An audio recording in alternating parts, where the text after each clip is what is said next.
Hey guys, this is प्रीति। आज हम लोग डिस्कस करने वाले हैं मंथली करंट अफेयर का पार्ट 1। हम लोग देखेंगे सबसे पहले फेब मंथ का, क्योंकि मैंने फेब का जो आपका मंथली करंट अफेयर था वो आपको नहीं पढ़ाया था। बाकी जनवरी का हमने डिस्कस कर लिया था और इसी सीरीज को हम लोग डेली कंटिन्यू रखेंगे और देखेंगे, इसको मार्च तक पूरा कंप्लीट करेंगे।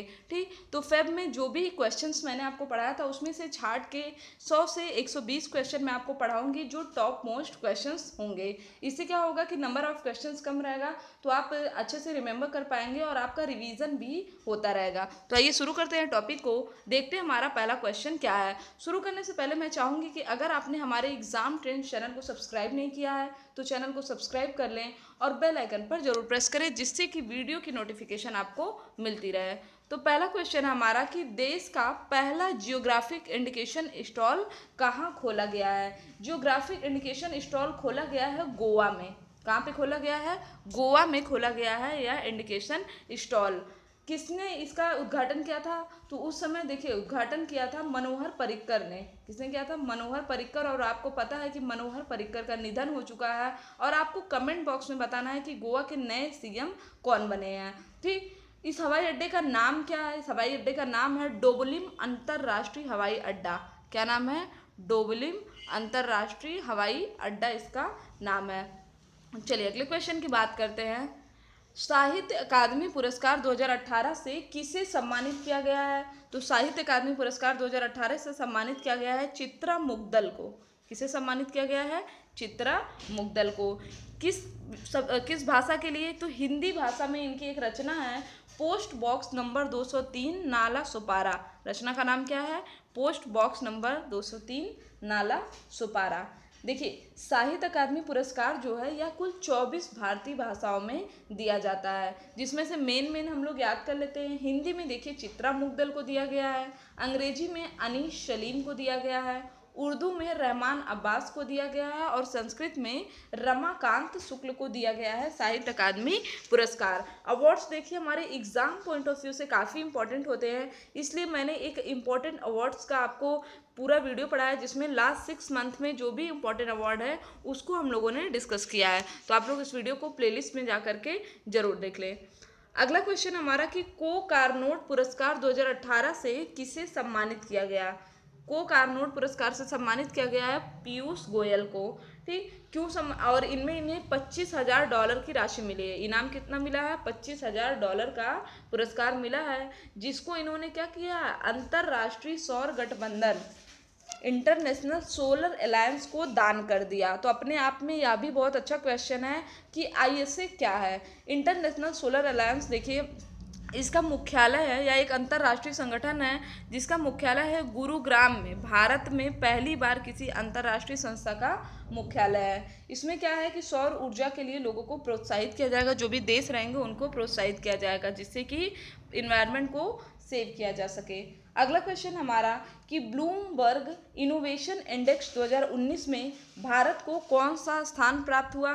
इसमें भारत को 54वां स्थान प्राप्त हुआ है। कौन सा है? इनोवेशन इंडेक्स, नवीनीकरण इंडेक्स में भारत को 54वां स्थान प्राप्त हुआ है। नंबर 1 पे कौन सी कंट्री है ये भी याद रखना जरूरी है। तो नंबर 1 पे है दक्षिण कोरिया। शायद कोई एक्सपेक्ट नहीं किया होगा साउथ कोरिया को, लेकिन नंबर 1 पे कौन है? साउथ कोरिया है नंबर 1 पे इनोवेशन इंडेक्स में। याद कैसे करेंगे? चलिए ये तो फिलहाल हमारा फेब का क्वेश्चन है, इसको मैं ऐड करती हूँ अप्रैल में। तो मैं आपको बता दूँ साउथ कोरिया पहला ऐसा कंट्री बना है जिसने राष्ट्रीय स्तर पर 5G नेटवर्क को लॉन्च किया है। तो हो गया ना नया इनोवेशन। तो अब याद कर लीजिए कि इनोवेशन इंडेक्स में नंबर 1 पे कौन है? South Korea. क्यों है? क्योंकि इसने, ये सिर्फ याद करने का मैं आपको एक तरीका बता रही हूँ कि राष्ट्रीय स्तर पर 5G नेटवर्क को लॉन्च करने वाला पहला देश है बाकी सभी देशों में विश्व में। ठीक, अगला है हमारा किस राज्य की सरकार ने गंगा एक्सप्रेसवे के निर्माण को मंजूरी दिया है? तो गंगा एक्सप्रेसवे का निर्माण हो रहा था उत्तर प्रदेश में। अब इससे हमारा कई क्वेश्चन इंपॉर्टेंट बन सकता है, जैसे कि यह किसको किसको जोड़ेगा? तो मेरठ को जोड़ेगा प्रयागराज से। प्रयागराज मतलब इलाहाबाद का नाम चेंज करके क्या कर दिया गया है? प्रयागराज कर दिया गया है। और मैं आपको बता दूं अभी प्रयागराज में कुंभ मेला लगा था, सभी को पता होगा, काफ़ी फेमस था, आप लोगों में से बहुत से लोग विजिट भी किए होंगे। तो यह 15 जनवरी से लगा था 4 मार्च तक। इसमें 3 चीज़ों को Guinness book of world record में शामिल किया गया है। कौन कौन? पहला तो स्वच्छता, मतलब स्वच्छता बहुत ज़्यादा थी इस बार कुंभ मेले में। दूसरा था भीड़ प्रबंधन और यातायात, ठीक, भीड़ प्रबंधन का अच्छा इंतजाम था। तीसरा था पेंट माई सिटी, पूरे इलाहाबाद को पेंट कर दिया गया है, अलग अलग तरह की प्रतिलिपियां बनाई गई हैं दीवालों पर, जो भी यूनिवर्सिटीज़ हैं सब जगह। तो इन 3 चीज़ों ने Guinness book of world record में अपना स्थान बनाया है। अब हम लोग आते हैं अपने टॉपिक पे, गंगा एक्सप्रेसवे। तो देखिए यह 36,000 करोड़ की लागत से यह एक्सप्रेसवे बनेगा और कुल 12 जिलों को जोड़ेगा। गंगा एक्सप्रेसवे कुल कितने जिलों को जोड़ेगा? 12 जिलों को जोड़ेगा। नेक्स्ट है हमारा कि किन देशों के साथ मिलकर यूएई ने संयुक्त डिजिटल करेंसी को लॉन्च किया। ठीक, तो संयुक्त अरब अमीरात ने सऊदी अरब के साथ मिलकर के एक डिजिटल करेंसी लॉन्च किया जिसका नाम है एबर। आपसे एग्जाम में यह भी पूछ सकता है कि एबर क्या है। ठीक, तो एबर एक प्रकार की डिजिटल करेंसी है जो कि लॉन्च किया गया है, संयुक्त अरब अमीरात और सऊदी अरब मिलकर इसको लॉन्च किया है। अब हम लोग आ जाते हैं संयुक्त अरब अमीरात, इसको ऐड करते हैं अप्रैल से। अप्रैल में देखिए संयुक्त अरब अमीरात का सर्वोच्च नागरिक सम्मान है जायद पुरस्कार। कौन सा है? जायद पुरस्कार। यह दिया गया है नरेंद्र मोदी को।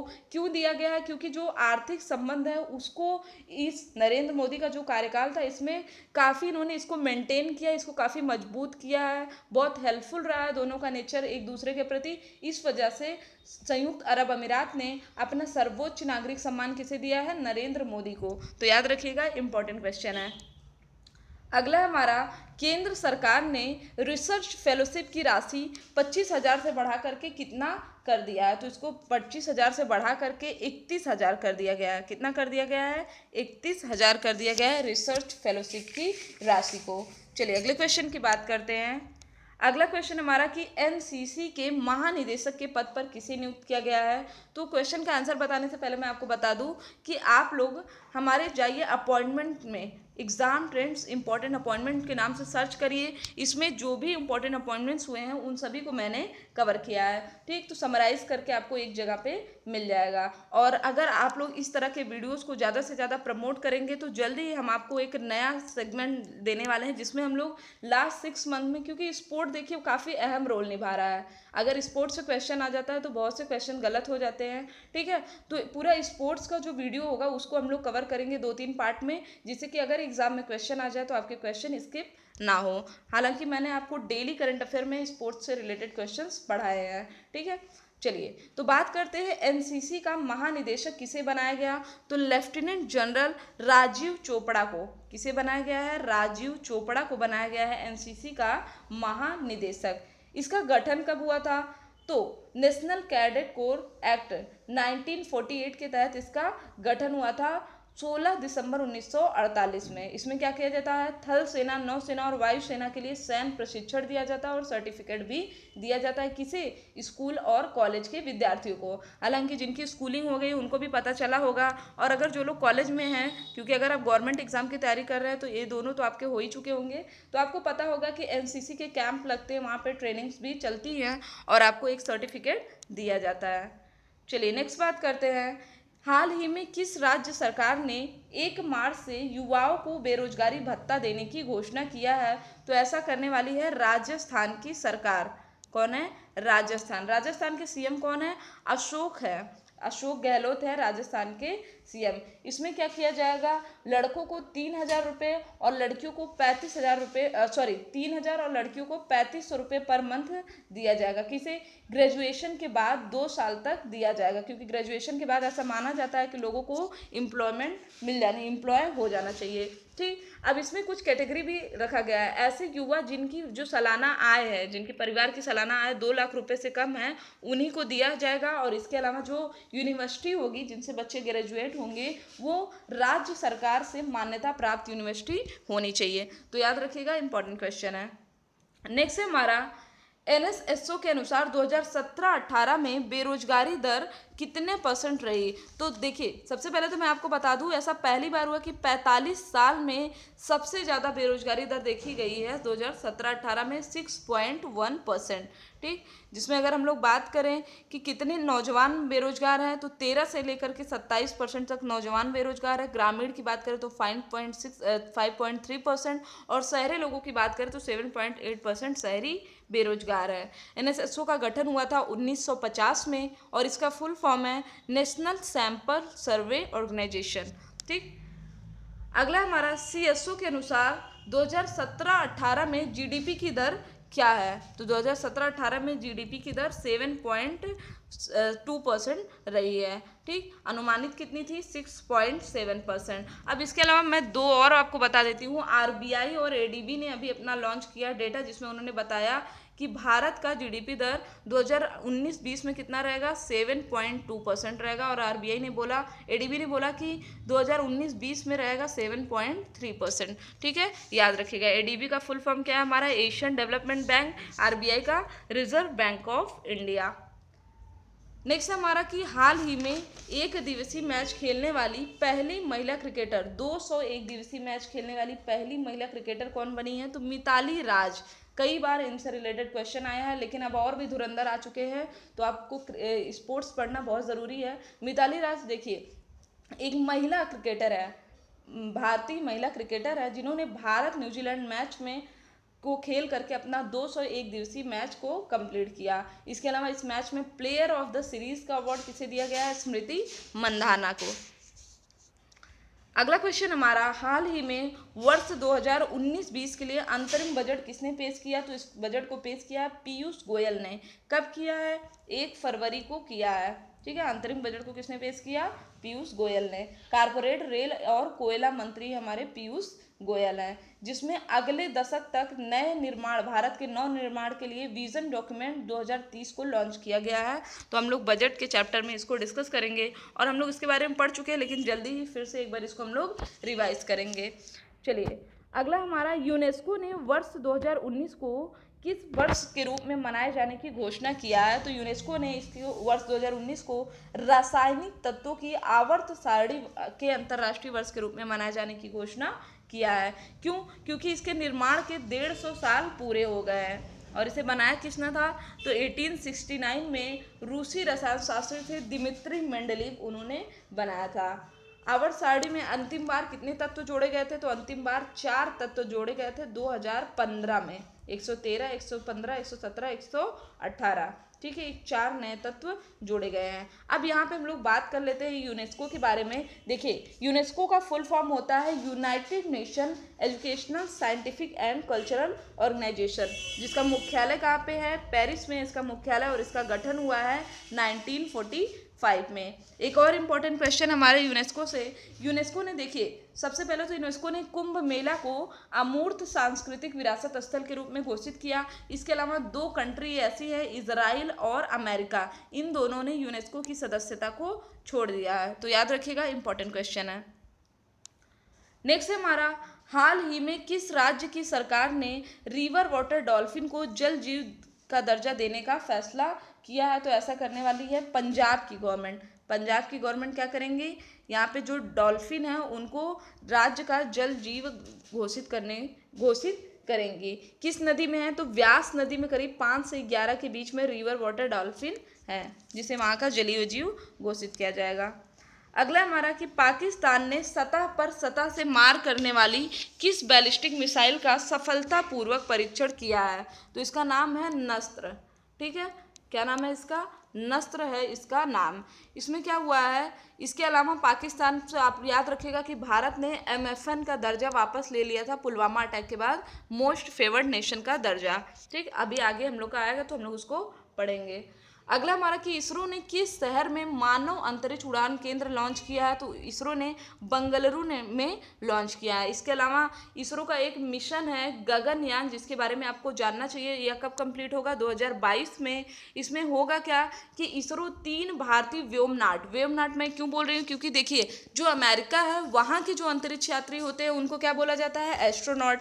रशिया के अंतरिक्ष यात्री को कॉस्मोनॉट बोला जाता है, और जो भारत के अंतरिक्ष यात्री होंगे उन्हें व्योमनॉट एस्ट्रोनॉट बोला जाएगा। तो पहली बार ऐसा होगा कि कोई भारतीय जो अंतरिक्ष एजेंसी है वह भारतीयों को अपनी यहाँ से भेजेगी स्पेस में। तो यह काफ़ी इंपॉर्टेंट मिशन है, मिशन गगनयान। इसमें जो भारतीय वैज्ञानिक है उनको प्रशिक्षण कौन देगा? उनको फ्रांस प्रशिक्षण देगा, याद रखिएगा, इंपॉर्टेंट क्वेश्चन है। चलिए अगले क्वेश्चन की बात करते हैं। किन देशों के साथ ईरान ने इंस्ट्रिक्स नाम का पेमेंट चैनल स्टार्ट किया? तो ईरान ने शुरू किया है जर्मनी, फ्रांस और यूनाइटेड किंगडम के साथ। किसके साथ किया है? जर्मनी, फ्रांस और यूनाइटेड किंगडम। रीज़न क्या है कि एक नया पेमेंट चैनल शुरू किया? आपको पता है अमेरिका इस समय बहुत से ऐसे ऑर्गेनाइजेशंस है, बहुत से ऐसे ट्रेड ऑर्गेनाइजेशन है जिसपे प्रतिबंध लगा दे रहा है। तो अमेरिकी प्रतिबंधों की वजह से ईरान को एक प्रकार का नया इंस्ट्रिक्स नाम का पेमेंट चैनल स्टार्ट करना पड़ा। ठीक, अगला क्वेश्चन हमारा कि विश्व आर्द्र भूमि दिवस कब मनाया जाता है? यह मनाया जाता है 2 फरवरी को। विश्व आर्द्र भूमि दिवस कब मनाया जाता है? 2 फरवरी को। और इस बार इसकी थीम थी आर्द्र भूमि और जलवायु परिवर्तन। इसकी थीम क्या है? आर्द्र भूमि और जलवायु परिवर्तन इसकी थीम है। चलिए अगले क्वेश्चन की बात करते हैं हम लोग। देश का 22वां एम्स कहाँ स्थापित हो रहा है? तो देश का 22वां एम्स स्थापना हो रही है रेवाड़ी, हरियाणा में। कहाँ पे हो रहा है? रेवाड़ी, हरियाणा में देश के 22वें एम्स की स्थापना हो रही है। और इसका उल्लेख किया गया था 2019-20 के बजट में। एम्स का फुल फॉर्म क्या होता है? अखिल भारतीय आयुर्विज्ञान संस्थान, जिसका गठन हुआ था 1956 में। अगला क्वेश्चन हमारा कि सीबीआई का नया अध्यक्ष किसे नियुक्त किया गया? तो सीबीआई के नए अध्यक्ष बने हैं ऋषि कुमार शुक्ला। कौन है? ऋषि कुमार शुक्ला सीबीआई के नए अध्यक्ष बने हैं, जो कि भारतीय मध्य प्रदेश पुलिस के पूर्व महानिदेशक थे। 2 साल इनका कार्यकाल था। ठीक है, ऋषि कुमार शुक्ला बने सीबीआई के नए अध्यक्ष। अगला क्वेश्चन हमारा कि प्रधानमंत्री किसान निधि योजना के तहत कितने रुपए एक वर्ष की वित्तीय सहायता प्रदान की जाएगी? तो इसमें 6,000 रुपये प्रति वर्ष वित्तीय सहायता प्रदान की जाएगी, जिसमें 2,000 रुपये कर करके 3 किस्तों में दिया जाएगा। ठीक, नेक्स्ट हमारा किस देश ने फुटबॉल में अपना पहला एशिया कप जीता? तो फुटबॉल में अपना पहला एशिया कप जीता है कतर ने। इसके अलावा मैं आपको बता दूं, कतर ने ओपेक की सदस्यता छोड़ दी। ओपेक जो एक पेट्रोलियम एक्सपोर्टिंग कंट्री का एक ग्रुप है, इसकी सदस्यता किसने छोड़ा है? कतर ने छोड़ा है 1 जनवरी को। और कतर की कैपिटल क्या है? कतर की कैपिटल है दोहा। इसने कहा है कि अब हम जो नेचुरल गैस है उस पर वर्क करना चाहते हैं, अब हम पेट्रोलियम का सदस्यता छोड़ रहे हैं। अगला हमारा किस राज्य ने स्वस्थ भारत यात्रा पुरस्कार जीता? तो इसको जीतने वाला है तमिलनाडु। फसाई के बारे में आपने सुना होगा, जिसको हिंदी में हम लोग जानते हैं भारतीय खाद्य सुरक्षा एवं मानक प्राधिकरण। इन्होंने एक अभियान चलाया था अखिल भारतीय स्वस्थ भारत, यहाँ स्वच्छ नहीं स्वस्थ भारत यात्रा, 16 अक्टूबर 2018 से लेकर के 29 जनवरी 2019 तक, जिसमें यह पुरस्कार किसने जीता? तमिलनाडु ने जीता है। और इसमें एक विशेष पुरस्कार भी दिया गया जिसे जम्मू कश्मीर और उत्तराखंड ने जीता है। अगला हमारा कि राष्ट्रीय सड़क सुरक्षा सप्ताह कब मनाया गया? तो सड़क सुरक्षा सप्ताह मनाया गया है 4 फरवरी से लेकर के 10 फरवरी के बीच में। ठीक है, किसके द्वारा इसकी शुरुआत की गई?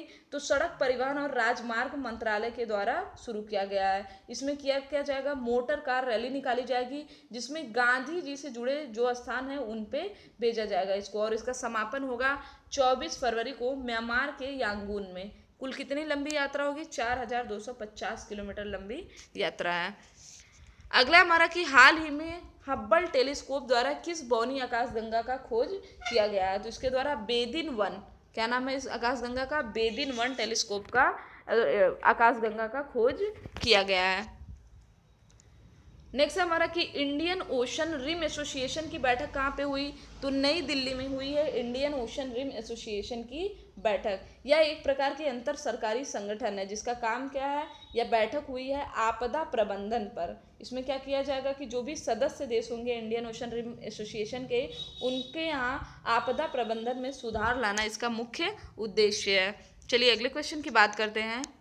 अगला क्वेश्चन हमारा कि हाल ही में 100 T20 मैच खेलने वाली पहली एशियाई महिला कौन बनी? Most important question, 100 T20 match खेलने वाली पहली एशियाई महिला बनी है सना मीर। कौन बनी है? सना मीर, जो कि एक पाकिस्तानी क्रिकेटर हैं।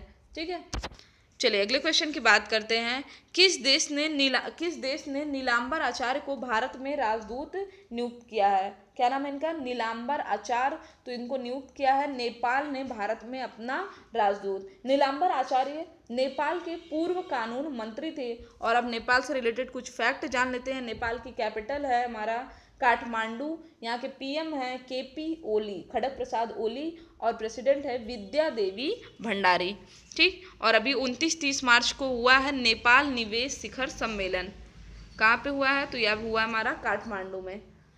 भारत के किस शहर में ग्रीन हाउस गैस का उत्सर्जन सर्वाधिक है? अगर हम लोग बात कर रहे हैं ग्रीन हाउस गैस के उत्सर्जन की, तो गुरुग्राम में है ग्रीन हाउस गैस का उत्सर्जन सर्वाधिक। और मैं आपको बता दूं, ग्रीन पीस इंटरनेशनल एक वैश्विक स्तर की संस्था है जिसने अपनी रिपोर्ट में बताया कि विश्व का सबसे प्रदूषित शहर गुरुग्राम है और सबसे प्रदूषित राजधानी कौन सी है? दिल्ली है। तो आई थिंक गुरुग्राम को कुछ ना कुछ एक्शन लेने की ज़रूरत है, क्योंकि देखिए जहाँ पे जलवायु सबसे ज़्यादा प्रदूषित रहेगी, और इस समय जो प्रदूषण का अगर हम लोग मानक देखें तो वायु प्रदूषण सबसे ज़्यादा है। मैंने एक रिपोर्ट में आपको पढ़ाया भी था कि 2017-18 में करीब वायु प्रदूषण से जो बीमारियाँ उत्पन्न हुई हैं उनसे 1.2 मिलियन भारतीयों की मृत्यु हो चुकी है। ठीक है। तो आई थिंक भारत को इस पर एक कड़ा कदम उठाना चाहिए। मेन रीज़न तो यही है कि जो दिवाली हो गया पटाखे, उसके बाद कोई क्रिकेट जीत गया, न्यू ईयर आ गया, तो सबसे पहले तो पटाखों को बैन कर देना चाहिए, क्योंकि इनसे सबसे ज़्यादा एयर पोल्यूशन जनरेट होता है। और बाकी गाड़ियों में जो ईंधन का प्रयोग होता है उससे भी, हालांकि BS6 ईंधन को लॉन्च कर दिया गया है। ठीक है। 2020 से हर जगह यह स्टार्ट हो जाएगा। अब गाड़ियाँ भी बनना बंद हो गई हैं BS4 का। ठीक है। चलिए अगले क्वेश्चन की बात करते हैं। विश्व की नंबर 1 महिला वनडे बल्लेबाज कौन बनी है? स्मृति मंधाना बनी है विश्व की नंबर 1 वनडे बल्लेबाज। इसके अलावा मिताली राज में हमने क्या पढ़ा था कि 200 वनडे मैच खेलने वाली महिला कौन बनी है? मिताली राज। और वनडे बल्लेबाज कौन बनी है? स्मृति मंधाना। इसके अलावा अगर हम लोग बात करें कि 100 T20 मैच खेलने वाली एशियाई महिला कौन है, तो सना मीर, याद रखिएगा। अब ये सब कौन बताता है? ये सब रैंकिंग दी जाती है आईसीसी के द्वारा, इंटरनेशनल क्रिकेट काउंसिल। और आईसीसी के नए सीईओ बने हैं मनु शाहनी। इसके पहले कौन थे? डेविड रिचर्डसन थे आईसीसी के सीईओ। अगला क्वेश्चन हमारा कि हाल ही में किस राज्य ने स्वतंत्रता सेनानी पेंशन को 20,000 से बढ़ा करके 25,000 कर दिया है? ठीक है। तो अपने आप में यह बहुत इंपॉर्टेंट क्वेश्चन है। ऐसा करने वाली है राजस्थान की सरकार। किसने किया है? राजस्थान की सरकार ने स्वतंत्रता सेनानियों को जो मिलने वाली पेंशन थी उसको बढ़ा करके 20 से 25 कर दिया।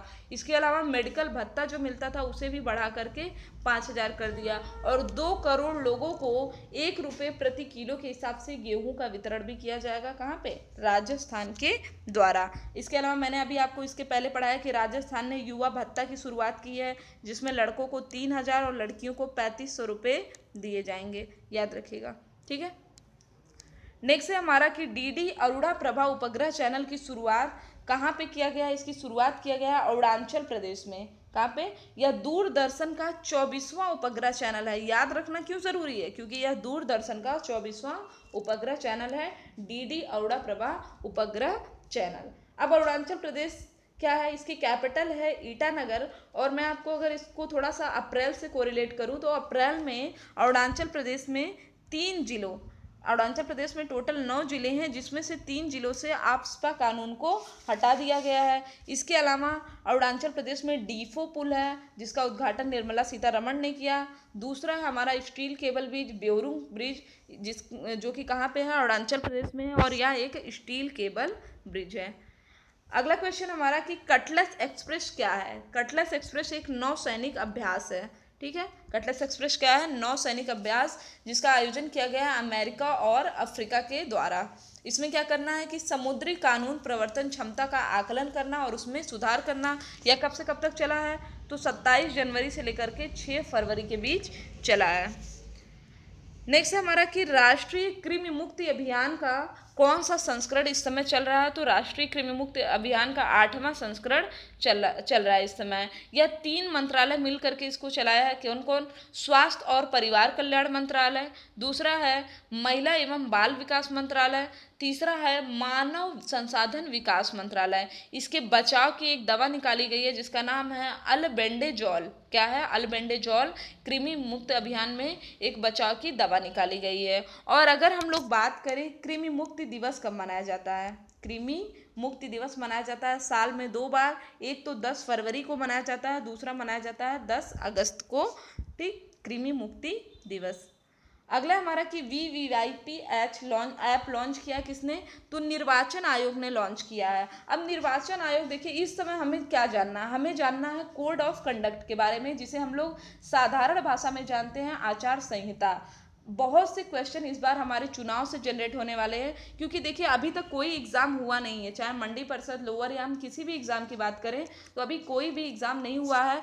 चुनाव खत्म होते ही एक्सपेक्ट किया जा रहा है कि 26 मई से जो है एग्ज़ाम स्टार्ट हो जाएंगे। जो भी एग्ज़ाम है सबको जल्दी जल्दी कराया जाएगा। ठीक है, अब निर्वाचन आयोग से हमारे बहुत से इंपॉर्टेंट क्वेश्चन हैं, तो हम एक डिस्कस करने वाले हैं चुनाव आयोग के बारे में। चुनाव आयोग और आचार संहिता से रिलेटेड हमारे जो भी क्वेश्चन एग्जाम में बन सकते हैं, या फिर जो जनरल नॉलेज हमें होनी चाहिए, एक बेसिक नॉलेज कि आखिर ये कोड ऑफ कंडक्ट है क्या, इन सभी को हम लोग डिस्कस करने वाले हैं एक स्पेशल वीडियो में, जिसमें सिर्फ हम लोग चर्चा करेंगे आचार संहिता और चुनाव आयोग के बारे में, और क्या क्या नए इनिशिएटिव किए गए हैं 2019 में लोकसभा चुनाव के लिए। ठीक है, तो फिलहाल हम लोग देख रहे हैं कि VVIP ऐप किसने लॉन्च किया है? तो निर्वाचन आयोग ने। क्यों लॉन्च किया है? तो लोकसभा चुनाव 2019 में संचालन के लिए। इसमें क्या हुआ है? VVIP में 3 चीज़ें हैं। पहला तो वोटर वेरिफिकेशन और इन्फॉर्मेशन प्रोग्राम है इसमें। दूसरा है वोटर हेल्पलाइन ऐप, जिसमें मतदाता सूची में मतदाता का नाम मिल जाएगा। तीसरा PWD ऐप लॉन्च किया है, जिसमें दिव्यांग जनों की मदद किया जाएगा। अब ये सब देखिए इंपॉर्टेंट चीज़ें, अगर पूछ ले VVIP ऐप क्या है, या फिर एना जोरी अभियान किसने चलाया है, तो असम ने चलाया है दिव्यांग जनों को मतदाता का संख्या बढ़ाने के लिए। ठीक है, चलिए नेक्स्ट बात करते हैं। प्रधानमंत्री श्रम योगी मानधन वृद्ध पेंशन योजना की शुरुआत कब होगी? तो 15 फरवरी 2019 को इसकी लॉन्चिंग हुई है। कब? 15 फरवरी 2019। और इसका उल्लेख कहाँ पे हुआ था? तो 2019-20 अंतरिम बजट में इसका उल्लेख हुआ था, जिसे किसने लाया? पीयूष गोयल ने। अब अगर हम लोग बात करें तो इसमें होगा क्या? इसमें जो 15,000 मासिक आय वाले असंगठित क्षेत्रों में कामगार हैं, उनके लिए एक पेंशन योजना है। ठीक है, काफ़ी इंपॉर्टेंट है, याद रखिएगा। इसमें 60 वर्ष के जब कोई हो जाएगा, अगर वो पेंशन स्कीम को अपनाता है, तो उसे हर महीने 3,000 रुपये पर मंथ के हिसाब से पेंशन मिलेगा। और जमा भी, पेंशन अगर आपको चाहिए तो कुछ जमा भी तो करना होगा। तो अगर आप 18 साल के हैं और असंगठित क्षेत्र में काम करते हैं, तो आपको 55 रुपये पर मंथ जमा करना है। और इसके अलावा 29 साल के बाद वाले 100 रुपीज़ पर मंथ को जमा करेंगे। ठीक है, चलिए अगले क्वेश्चन की बात करते हैं। महामस्तकाभिषेक महोत्सव का आयोजन कब होगा? Most important question. इसका आयोजन हुआ है 9 से लेकर के 18 फरवरी के बीच में। कब से कब हुआ है? 9 से 18 फरवरी के बीच में, जिसका उद्घाटन किया है हमारे प्रेसिडेंट रामनाथ कोविंद ने। कहाँ पे मनाया जाता है? यह मनाया जाता है श्रवणबेलगोला, कर्नाटक में। और इसमें स्नान कराया जाता है गोमतेश्वर बाहुबली की मूर्ति पर। यह त्यौहार 12 साल में एक बार मनाया जाता है। तो अब मैं आपको बता देती हूँ कि कब कब मनाया गया। यह देखिए चौथा मनाया गया है, चौथा महामस्तकाभिषेक महोत्सव मनाया गया है। सबसे पहली बार इसे 1982 में मनाया गया, फिर 1995 में मनाया गया, फिर 2007 में मनाया गया, और अब मनाया जा रहा है 2019 में। तो याद रखिएगा। ठीक है, गोमतेश्वर बाहुबली थे कौन? तो जैन धर्म के जो पहले गुरु थे, उनमें ऋषभ देव थे, उन्हीं के पुत्र थे गोमतेश्वर बाहुबली। ठीक है, अगला हमारा, हाल ही में किस राज्य में वहाँ का पहला मेगा फूड पार्क खोला गया है? तो हिमाचल प्रदेश में खोला गया है वहाँ का पहला mega food park. Current affair की बात करें तो विश्व का सबसे ऊंचा पोलिंग स्टेशन कहाँ पे है? हिमाचल प्रदेश में। और आपको कमेंट बॉक्स में बताना है कि कहाँ पे है जगह का नाम।